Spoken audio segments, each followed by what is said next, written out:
bangsa-bangsa lain di dunia. Nah, di sini nanti ekosistem untuk mensukseskan pencapaian digitalisasi Bansos 4.0 yang akan kita bicarakan. Ini yang hadir adalah orang-orang yang sangat saya kenal, ya, orang-orang hebat, dan kita nanti akan mendengarkan paparan dari para narasumber. Yang pertama, selamat datang dan terima kasih untuk waktunya Pak Peri Warjio, Gubernur Bank Indonesia. Senang sekali bisa bertemu di acara semacam ini lagi. Kemudian ada Menteri Koordinator Pembangunan Manusia dan Kebudayaan Republik Indonesia. Ini juga orang yang sangat saya kenal, Pak Muhadjir Effendi. Terima kasih juga sudah bisa meluangkan waktu untuk bersama-sama kami di sini, Pak Muhadjir.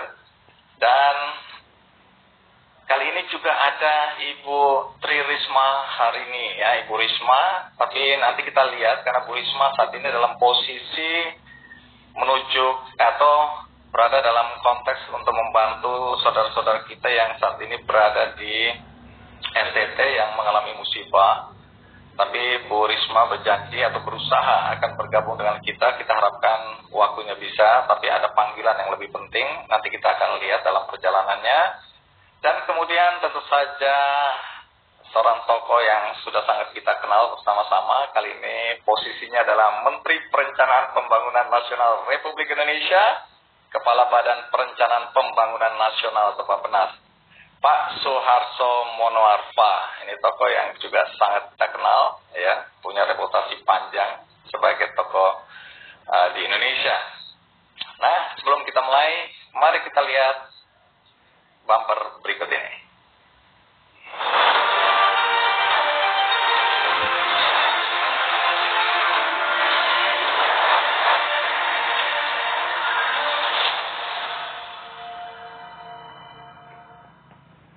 Baik, itulah 4 tokoh yang akan memulai acara penting hari ini. Dan pertanyaan pertama saya ingin dari Pak Menteri Koordinator dulu, ya, Koordinator Pembangunan Manusia dan Kebudayaan Republik Indonesia atau PMK, Pak Muhadjir Effendi. Pak Muhadjir, selamat pagi, apa kabar, sehat? Ya, kami mohon maaf bahwa saat ini kami masih menunggu untuk kehadiran Bapak Muhadjir Effendi. Namun sudah bersama kami saat ini Bapak Peri Warjio. Oke. Iya, yang akan langsung berbincang dengan Bang Andi. Baik, Pak Peri, sebentar. Ini tadi saya lihat sudah muncul gambarnya, ternyata belum dibuka ya. Kalau gitu langsung aja kepada tuan rumah ini kelihatannya ya. Tuan rumah sebagai penyelenggara acara penting ini. Jadi kita harapkan nanti dari tuan rumah ada pencerahan kenapa transisi dari tunai ke non tunai, kemudian elektronifikasi, kemudian digitalisasi apapun namanya. Tapi yang penting adalah bagaimana agar payment kita ini berubah ke digital. Untuk itu Pak Peri, apa kabar? Alhamdulillah Bung Noya. Sehat selalu Pak Peri. Wah, selamat, ini suwe nggak ketemu ya. Sehat-sehat Bung Andi. Sehat walafiat dan kita harapkan Alhamdulillah, juga sehat ya Pak Peri ya. Baik, matur nuwun loh. Nah, Pak Peri, tentu saja ini konteksnya adalah bagaimana payment digital ini sudah mulai kita dorong agar seluruh tatanan di dalam masyarakat bidang apapun juga akan memanfaatkan ya teknologi digital ini sebagai alat transaksi ya pembayaran. Dan BI ini kan punya tanggung jawab yang sentral, yang luar biasa dalam proses ini. Karena tidak mudah dan saya tahu prosesnya juga udah panjang. Nah, bagaimana Pak Peri untuk mendukung kelancaran digitalisasi Bansos? Konteksnya sekarang masih Bansos Pak Peri. Nah, ketika digitalisasi Bansos non-tunai ini, diperlukan tentu sistem pembayaran yang robust, ya, yang sehat, yang tangguh gitu. Nah, menurut Anda sebagai pimpinan di Bank Indonesia, apakah syarat sistem pembayaran untuk bisa mendukung program G2P 4.0 ini? Terima kasih Bung Andi. Insya Allah nanti Pak yang kami hormati Pak Menko PMK Pak Menteri BPN, Pak Penas, dan juga Ibu Mensos akan hadir untuk bisa bersama kita. Tentu saja bagaimana model bisnis mengenai bansos, tentu saja itu kewenangannya ada di pemerintah, ya, siapa yang menerima dan yang memenuhi syarat, target-targetnya maupun juga kebijakan-kebijakan yang ada di pemerintah agar sesuai arahan Presiden bahwa bantuan sosial itu dapat segera diterima oleh masyarakat. Antara lain juga untuk mendukung kesejahteraan masyarakat. Ini tugas mulia, Mas Andi, ya. Tugas mulia kita bersama dari pemerintah. Nah, Bank Indonesia bersama industri, baik perbankan, uang elektronik, payment gateway, dengan agen-agen bank, dengan OJK, kita itu mendukung bagaimana dari sisi sistem pembayaran bisa lebih cepat, ya. Ini proses yang memang sudah kita lakukan dalam beberapa tahun terakhir. Bung Andi ingatkan dulu kan kalau bansos secara tunai, ya, seperti itu. Sekarang kan seluruh bansos sudah melakukan elektronifikasi, ya. Seperti tahun lalu itu penyaluran bansos 206 triliun rupiah untuk di tengah pandemi. Bapak Presiden kan tambahi, ya, itu gimana supaya cepat. Nah, digitalisasi sistem pembayaran itu bisa membantu, mendukung, mempercepat penyaluran bansos melalui digital. Istilah kami CEMUMUA, ya. Cepat, mudah, murah, aman, dan handal. Itu gitu loh, kalau mau ngelihat Bung Andi itu harus CEMUMUA lah, gitu, seperti itu. Cepat, mudah, murah, aman, dan handal. Itu kami bekerja sama dengan OJK, dengan industri, dengan para merchant, dengan uang elektronik. Bagaimana? Mari kita guyup rukun, gotong royong. Ini instruksi Presiden kita lakukan. Alhamdulillah tahun lalu 206 triliun itu alhamdulillah bisa disalurkan melalui digitalisasi sistem pembayaran. Tentu saja kita kan dari tahun ke tahun ingin lebih baik. Oleh karena itu dalam konteks yang tadi disampaikan G2P 4.0 itu gimana untuk bisa lebih baik dari sisi digitalisasi sistem pembayaran agar lebih CEMUMUA. Itu makanya kita perkuat lagi nih 4 langkah ini. Satu, bagaimana ini semakin memperkuat interkoneksi, nyambungnya layanan pembayaran ini gimana lah Bung Andi supaya lebih cepat, mudah, murah, aman, dan andal, ya, dari semua kanal-kanal pembayaran, ya. Dari yang pemerintah waktu mengalokasikan dana kepada perbankan yang digital, kepada uang elektronik, kepada agen-agen bank, sampai kepada merchant, sehingga masyarakat penerima tinggal kemudian dengan alat-alat gadget yang ada nanti bisa mempercepat sesuai yang diinginkan oleh pemerintah. Jadi interkoneksi itu diperkuat melalui G2P 4.0 ini. Langkah yang kedua itu aman. Ya, gimana lebih aman? Ya, tentu saja penyaluran dana ini dilindungi supaya betul-betul sesuai dengan yang diinginkan oleh pemerintah. Caranya gimana? Ada 2 faktor autentifikasi. Itu caranya adalah seperti itu. Bisa menggunakan user, bisa juga menggunakan password, ya. Password bisa kombinasi angka atau juga penggunaan biometrik seperti sidik jari dan wajah. Dulu kan kadang kalau waktu kita ke daerah-daerah ini, ya, para penerima lupa passwordnya kemarin tuh Andi Noya atau Noya Andi lah, itu passwordnya lupa lah, seperti itu. Nah, dulunya adalah dengan user password, sekarang ditambah lagi dengan biometrik. Begitu dilihat, ya, wajahnya sama, oh bener ini yang penerima. Jadi ini bisa lebih aman. Itu nomor 2, ya.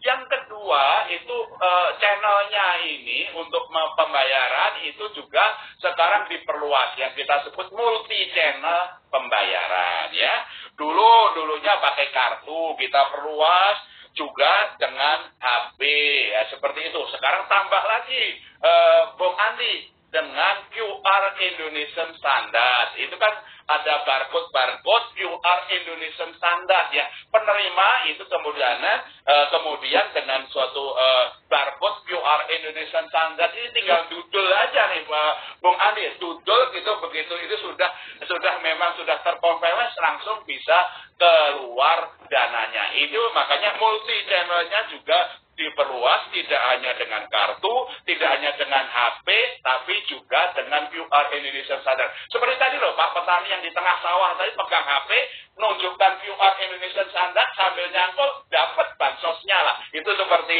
itu, ada yang disebut multi channel. Yang keempat adalah outletnya diperluas, ya, outletnya juga diperluas. Ya, transaksi bansos ini tidak hanya agen lagu pandai, juga layanan keuangan digital, merchant, juga ATM maupun di sini kerjasama. Kuncinya sinergi kok, Bung Andi. Pemerintah, Bank Indonesia, OJK, perbankan, para merchant, para kemudian uang elektronik, ya segala macam, itu guyup rukun, tentu saja ini tugas kita bersama. Insya Allah ini ya. Insya Allah instruksi Presiden, arahan Presiden, tentu saja Bank Indonesia mendukung melalui digitalisasi sistem pembayaran bersama OJK, industri maupun juga masyarakat. Itu Bung Andi. Baik, menarik Pak Ferry, karena disampaikan dengan cara yang membuat kita lebih mudah mengerti ya, cemomoan. Dan yang penting dudul itu loh. Dudul Bung Andi, mulai sekarang dudul aja dengan kris ya. QR ini beso aja dudul. Tapi itu mudah dimengerti karena nanti toh akhirnya masyarakat akan dilibatkan dalam proses ini sehingga masyarakat mendapatkan manfaat. Kalau kita lihat tadi ya, dimanapun mereka berada, mereka dengan mudah mengakses bantuan sosial ya. Tidak lalu harus meninggalkan pekerjaan-pekerjaan mereka karena pada saat-saat seperti itu kan mereka membutuhkan juga waktu untuk menyelesaikan tugas dan tanggung jawab mereka. Jadi ini satu terobosan yang menurut saya akan menarik sekali dan akan membuat pelaksanaan bantuan sosial ini lebih efektif ya, lebih cepat tadi disebutkan Pak Ferry, dan tepat sasaran, tidak akan lagi salah sasaran tanda kutip ya. Kadang-kadang salah sasarannya itu disengaja. Ini nggak bisa lagi ya Pak Ferry ya. Artinya ini betul-betul bisa dikontrol, semua transparan dan jatuh pada orang yang tepat langsung pada yang bersangkutan atau penerima manfaat.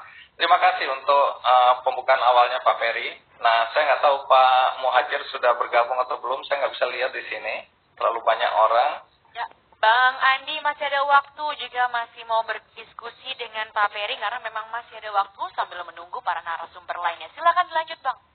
Oke, sebelum ke Pak Ferry lagi, Pak Ferry saya lompat dulu ya ke Menteri Perencanaan Pembangunan Nasional, ya PPN dan Kepala Bappenas, Pak Soeharto Monarva. Sudah Bang gabung juga? Andi, kami masih menunggu Pak Soeharto untuk bergabung juga, makanya saya serahkan Bang Andi untuk bisa langsung kembali berdiskusi dengan Pak Ferry.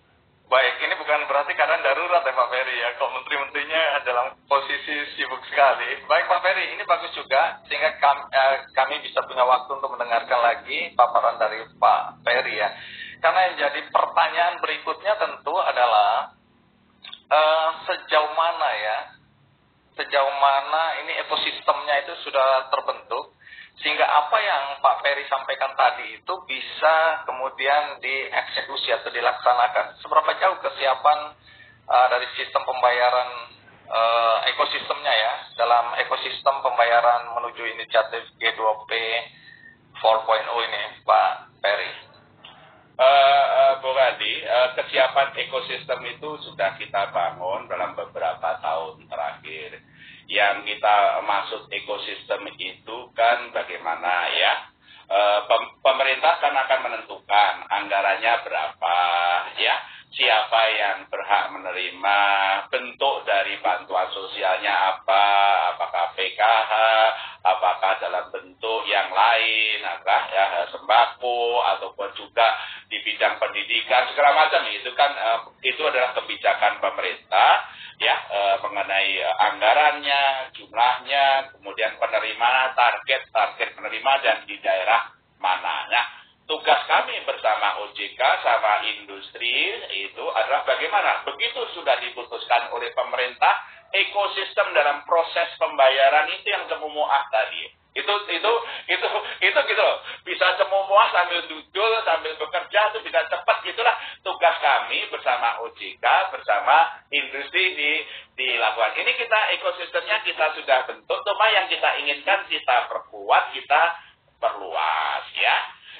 Waktu penerima bansos kan perlu agen-agennya, agen bank, layanan digital, merchant-merchantnya itu kan perlu diperluas kan itu, ya itu kita perluas melalui G2P 4.0 ini sehingga kemudian masyarakat banyak kemudian outlet untuk gitu ya, quote-unquote mencairkan atau menerima dananya ya sudah setelah diputuskan oleh pemerintah. Demikian juga dari agen bank atau layanan digital, kemudian kan ada pembayarannya bisa melalui uang elektronik, bisa melalui digital banking kan, itu juga kita sambungkan, itu sudah kita sambungkan sampai kemudian sesuai dengan anggarannya dari pemerintah, rekeningnya pemerintah di bank itu langsung kemudian di cross check sesuai dengan penerima yang sesuai kebijakan pemerintah. Itu sebenarnya ekosistemnya sudah terbentuk. Nah, pertanyaannya, pertanyaan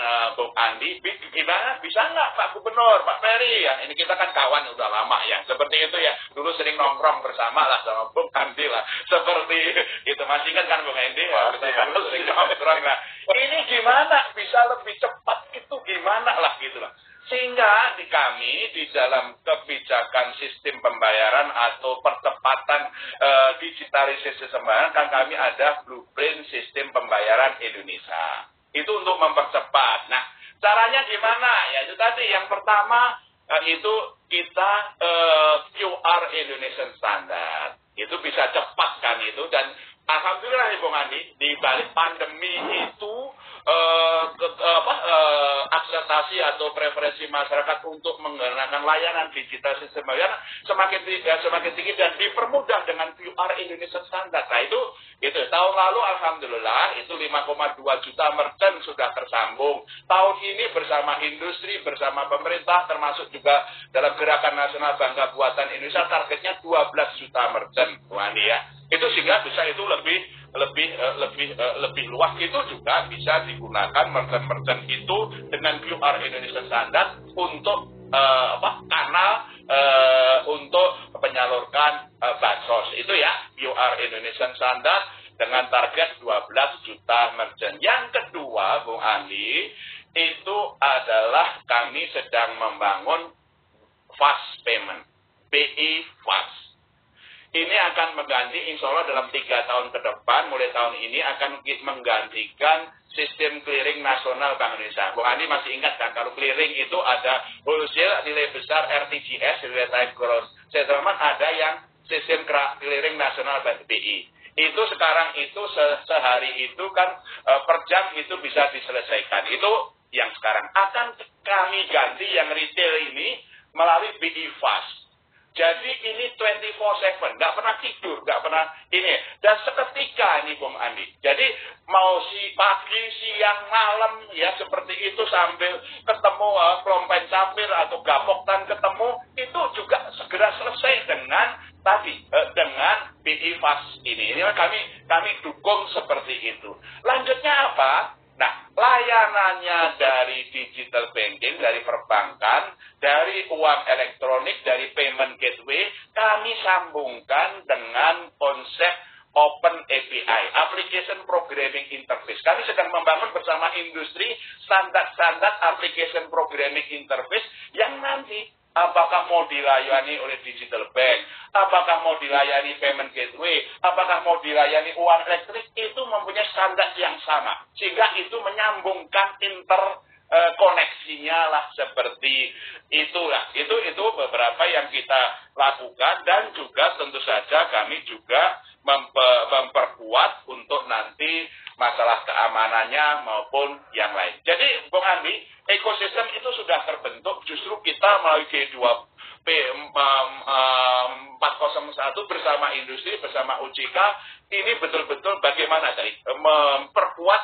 digitalisasi sistem pembayaran, dengan QR Indonesian Standard, dengan BI Fast Payment, dengan kemudian standar Open API untuk menginterkoneksikan antar layanan dari para penyedia, sampai kemudian mendorong industri, mendorong startup. Nah, itu insya Allah ya, Bung Andi, itu yang kami lakukan. Jadi, Bank Indonesia bersama industri, kami semua siap untuk mendukung G2P40 yang tentu saja bersama pemerintah, karena kewenangan untuk kebijakan bansosnya ada di pemerintah. Begitu, Bung Andi. Baik, menarik Pak Peri, dari apa yang Anda sampaikan tadi. Ini ada rasa optimistis ya, bagaimana rencana yang akan kita jalankan bersama-sama ke depan ini akan sukses, mengingat ekosistem yang sudah pada dasarnya siap. Tinggal teman-teman yang hadir di sini, Bapak Ibu sekalian, mungkin sudah mulai merefleksikan apa tugas dan tanggung jawab di kementerian Anda masing-masing atau di kelembagaan Anda masing-masing, terutama di pemerintahan daerah, bagaimana mengimplementasikan apa yang disampaikan oleh Pak Peri. Itu merupakan tantangan berikutnya. Nah, kalau Pak Suharto Monoarfa belum hadir, kebetulan sudah ada Pak Pungki Sumadi, ini Deputi Bidang Kependudukan. Bang, maaf Bang, ini Bapak Suharto Monoarfa sudah bergabung sama Bang Andi di sana, baru saja bergabung. Langsung dilanjutkan Bang. Baik, aduh hampir saja kita lompat dari Pak Menteri ini ya. Pak Suharto, apa kabar? Baik Andi. Sehat? Sehat, yang penting sehat. Itu, betul, setuju sekali. Maaf tadi nggak kelihatan jadi. Banyak saya lihat orang. Iya, terlalu banyak orang yang hadir. Bayangin ini ada 1.400 orang ya bersama-sama kita hari ini. Satu hal yang menyenangkan, membanggakan, dan membuat kita semakin optimistis ya. Nah, Pak Suharto, ini kan kita semua ini, terutama masyarakat, ingin tahu apa yang melatar belakangi diusulkannya atau inisiatif transformasi digital G2P 4.0 ini dalam rencana pembangunan jangka menengah nasional tadi atau RPMJN ya 2020-2024. Nah, apakah mekanisme penyalurannya secara non tunai yang berjalan saat ini dinilai belum ideal? Tadi memang Pak Peri sudah menjelaskan ya bahwa pemanfaatan teknologi digital itu sudah dimulai ya, tapi kan masyarakat juga tahu bahwa banyak sekali terjadi kekurangan dalam pelaksanaannya, sehingga bahkan kemudian ada kasus-kasus yang cukup menonjol dalam konteks bantuan sosial yang disalurkan. Nah, kalau menurut Anda, kenapa kemudian ini harus dioptimalkan dan kenapa sampai kemudian waktu itu diusulkan? Baik, jadi sebenarnya penyaluran bantuan sosial ini, bansos secara digital di Indonesia sudah pernah dilakukan sejak tahun 2017 ketika PKH ya program keluarga harapan dan bantuan pangan itu mengalami transformasi dari yang berbasis tunai dan barang menjadi berbasis kartu, kalau kita masih ingat itu, sehingga penerima manfaat itu mendapatkan satu kartu yang dapat digunakan untuk mencairkan bentuk manfaat yang mereka peroleh, apakah dalam bentuk uang dan barang, di berbagai titik layanan dan agen yang telah ditentukan. Pada saat itu ada 4 bank, Himbara, BNI, Mandiri, BRI, dan BTN yang dipilih sebagai penyalur dan mendistribusikan bantuan untuk kedua program tersebut. Dan sasarannya kalau seingat saya sekitar hampir 20 juta, 19 juta keluarga di seluruh Indonesia. Meskipun penyaluran bantuan sosial secara digital di tanah air kita ini cukup lumayan, memang masih banyak aspek yang perlu disempurnakan. Saat ini baru 4 bank Himbara yang dapat menyalurkan bantuan, sehingga pilihan layanan keuangan bagi penerima manfaat itu terbatas. Nah, karena itu kita ingin memperluas ini. Di lain pihak, Himbara juga belum memiliki infrastruktur yang merata dengan layanan antar bank yang relatif juga masih terbatas. sehingga penerima manfaat itu kadang-kadang harus mengambil bantuan sosial pada lokasi tertentu yang cukup jauh dari lokasi tempat tinggalnya, misalnya di daerah terpencil, dan hal ini menyebabkan penumpukan antrian pada waktu pencairan, dan apalagi kalau jam masa pandemi ini kan kita menghindari kan antrian-antrian yang menumpuk itu. Jadi penundaan penyaluran terjadi untuk daerah-daerah seperti itu ketika infrastrukturnya terbatas, dan juga bagi penerima manfaat pada waktu itu atau saat ini juga itu menambah beban biaya transportasi yang harus dikeluarkan oleh mereka. Isu lainnya adalah proses pendaftaran yang masih manual. Jadi proses verifikasi data dan pendaftaran rekening penerima manfaat itu belum terdigitalisasi, dan karena itu memang untuk proses ini membutuhkan waktu. Dan semua isu ini semakin signifikan ketika pandemi terjadi mulai tahun lalu, sehingga proses yang sebelumnya yang belum seluruhnya padat digital itu dan keterbatasan infrastruktur mempersulit proses perluasan program secara cepat dan tepat, sehingga terbatasnya pilihan dan interoperability layanan keuangan menyebabkan masih seperti yang saya sampaikan tadi adanya penumpukan antrian dalam proses penyaluran. Dan di sisi lain pandemi COVID ini juga menurunkan kegiatan ekonomi, menghilangkan pekerjaan dan meningkatkan jumlah penduduk miskin. Jadi pada saat pandemi ketika orang perlu perlu pekerjaan tidak ada dan mereka menjadi si penerima manfaat ini naik, dan kemudian kita tidak full digital, lalu apa yang terjadi ya seperti itu, kepadatan di dalam antrian itu tidak terhindarkan. Oleh karena itu inisiatif transformasi digital penyaluran bantuan sosial G2P 4.0 ini menjadi penting. Perubahan mekanisme itu harus dilakukan untuk mencegah terulangnya permasalahan yang sama. Transformasi digital penyaluran bantuan sosial ini berorientasi pada optimalisasi penggunaan pelayanan keuangan digital untuk kemudahan penerima manfaat bantuan sosial dan mendorong mereka keluar dari kemiskinan. Jadi kita ingin meningkatkan pelayanan yang lebih baik, dan dengan demikian juga terukur, dan kita bisa menghindari mereka yang semestinya tidak patut untuk memperoleh itu bisa kita hindari, sementara mereka yang seharusnya memperoleh sebagai penerima manfaat yang tadinya di luar bisa masuk sebagai penerima manfaat. Begitu Bung Andi. Baik, menarik Pak Salsa ya.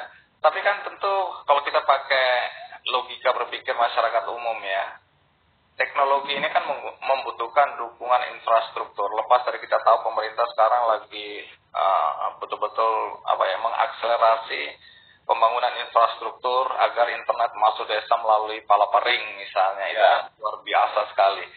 Nah, kemudian yang kedua, yang pertanyaan pertama tentu adalah bagaimana dengan akses internet ini di desa-desa. Banyak juga desa-desa terutama di daerah timur ya, di beberapa daerah yang pedalaman itu kan tidak punya akses ke internet. Kemudian gadgetnya itu sendiri atau perangkat untuk memanfaatkan semua digitalisasi payment ini tadi.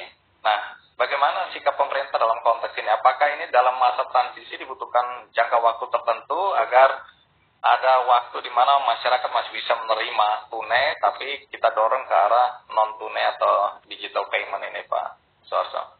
Ya, memang seperti kita ketahui, apa yang kita sebut dengan last mile. Jadi last mile kita itu yang sedang kita kejar agar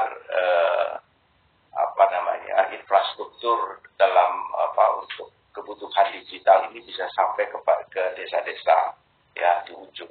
Karena kalau itu tidak tersedia dengan baik, maka dengan sendirinya Palaparing yang tadi disebutkan oleh Bung Andi itu tidak bisa 100%, dan sekarang sebenarnya tidak 100% termanfaatkan ya, akibat last mile dari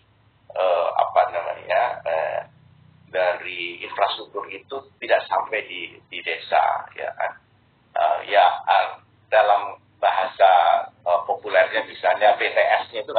di kampung gitu ya. Nah, itu kan memerlukan pengkabelan dan seterusnya. Jadi itu yang sedang kita lakukan. Nah, dalam kita memang harus memastikan. Jadi kita memastikan itu dan dalam rangka itulah pengembangan infrastruktur untuk mendukung keuangan digital kita dorong. Salah satunya adalah sistem pembayaran yang inovatif yang dibangun agar bantuan sosial itu dapat dilaksanakan dengan atau oleh berbagai layanan keuangan melalui berbagai instrumen transaksi. Jadi kalau misalnya belum sampai di sana, kadang-kala kan kita juga menggunakan kantor pos, yang paling ujung, dan